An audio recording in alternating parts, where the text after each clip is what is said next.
Wannan yaron shi ya fara shafa mu Dr. Ahmad dan gidan gumu kashin kaji a shekarar 2009 a kasar Saudiya. Shi dai wannan yaron dan ta'adda ne, sunan shi Umar Faruk Abdul Mutallab, dan kimanin shekara 38, wanda ya yi yunkurin saka bam a tashar jirgin sama da ke Amurka. Ana mai lakabi da suna Umar Faruk Al-Najeri, an haife shi a garin Lagos, Najeriya. To menene alakar dakta da wannan yaro? Shi dai wannan matashin lafiya lau iyayen shi suka tura shi karatu London, daga nan ya samu tangardan akida, ya shiga kungiyar Al-Qaida. To bayan samun gurbacewa aqidan shi ne baban shi ya hada shi da Dr. Gumi domin ya dawo da shi kan hanya madaidaiciya. To kowa dai ya san dakta wurin jawo hankalin yan ta'adda su tuba. Kuma ko Boko Haram na da, mutanen da suka tuba sanadiyar nasihar Albani da Sheikh Jafar suna da yawa.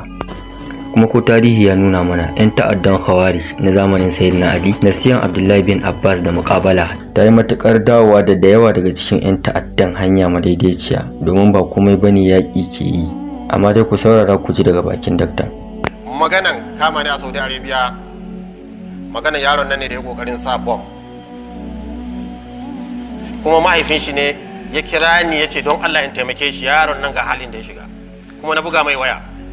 Bayan buga mai waya kuma muna murasala da shi a text. To su kuma Saudi Arabia, ku duba Wikileaks, ku duba shi Wikileaks suna na a cikin internet. Wa'yansu 'yan Najeriya din nan ne suka kai karan cewa Sheikh Gumi yana cikin malaman mutumin nan. Turawa sun rubuta. Ba sai na faɗi sunansu ba, yana na Wikileaks. Saboda haka su kuma Saudi America da aka aika America cewa ina cikin malaman wannan yaro, zaka ce dole a bincike ni. Wuri na ɗauki wannan aƙida ta yaje ya fasa jirgi ya kashe kanshi. Shikenan America ta aika wa Saudi Arabia, ga wani muna tuhumar shi. Saboda haka 'yan Saudi Arabia da 'yan sandansu na ciki sun zo sun same ni a jami'a. Daga zuwa suka ce telefon ina suke so, in ba su telefon, na ba su. Muka je wurin suka ce in jira. Muna zaune cikin mota ina jira, sun ce lokacin muka ce kafin asar insha Allah ma za su sake ni. Wani bincike suke yi.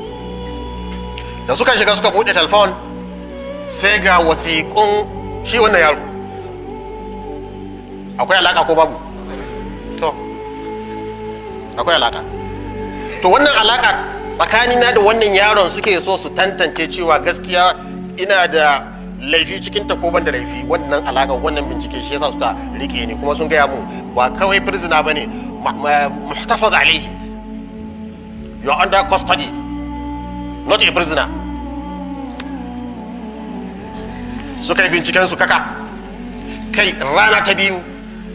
Rana ta biyu shi mai binciken sai ce muna abinda muka gani kwana biyu, abinda muka gani cikin kwana biyu mun san baka da laifi. Kuma kowa ya san Saudi Arabia in an kama ka da laifi daga nan kawai sai tarhil, sai ga garinku, ba za su sake ka ba inda kana laifi. To amma rashin laifi suka tsaya da ƙara karatu na abin nan, saboda haka babu matsala da Saudi Arabia, walhamdulillah. To ba dalilin wannan maganan bane yasa suka taso kiyar malam daga Saudiya suka dawo da shi. Wasu maganganu yake wanda suke farka fatan gwamnatin Saudiya tana jin zafin irin maganganun. Bar ku ji su. Ya tara shugaban Larabawa sai ya mika mishi makudan kuɗin da hankali bai dauka, wai ya je ya yi istismar investment da su a America. Makudan kuɗi suke bashi a lokacin da yake taimakawa Isra'il tana kisan gilla na gaske, wanda South Africa tuntuni ta ce kisan gilla ne, ta kai kotun duniya, kuma kotun duniya ta ce abin da aka kawo na hujja ya isa, ce Netanyahu mujrimi ne, a neme shi a kawo shi gaban adala, a kawo shi gaban kotu. Amma kasashen Larabawa sun taru suna marhaban da shi, suna tari ba mai hujja kamar amma su ce mun yi saranda, duk inda za ku kai mu domin min killa ba mu kai, ba mu da kuɗin ku, ba mu da yawan ku, ba mu da hulafa masu taimakon mu, musulmi sun kyale mu, sai su yi ne, sai su yi saranda ko sun yi. Sai in Hamas ba ta yi saranda ba, kai da duk abin da Allah ya baka me za ka yi saranda?